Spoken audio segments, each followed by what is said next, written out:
Blogging. Everyone can do it, everyone does. There are blogs about anything these days.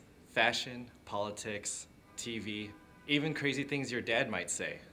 So what does it take to blog successfully? We sat down with Sharon Boyd-Peshkin and Sal Berry, teachers of the Blogging Beyond the Basics class, and asked them for some tips.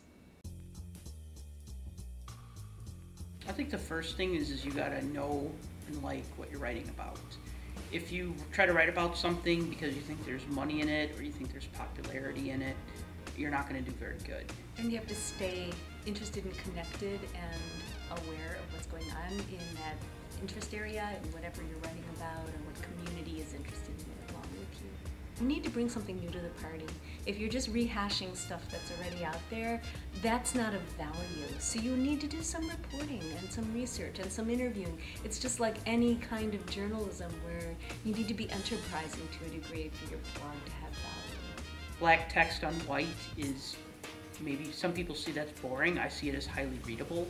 Or even if you went with white text on a black background, that's fine. But don't try to, if you don't know design, don't get over fancy with it. Just keep it simple, make it easy to read. It's a good idea to keep every blog post as one point, unless you're saying like, here are the best 5, the worst 5, the top 5, or here's 5 restaurants that I like or whatever. That's fine, because your point is you're talking about 5 favorite things or 5 least favorite things, but try to keep one point per blog post, because people will a lot of times they'll just scan what you read, what you wrote first, and then they won't get it. You earn your credibility as a blogger by being accurate, by being thorough, by being knowledgeable. Anybody can self-publish now, which means that there is no editor standing between you and embarrassment.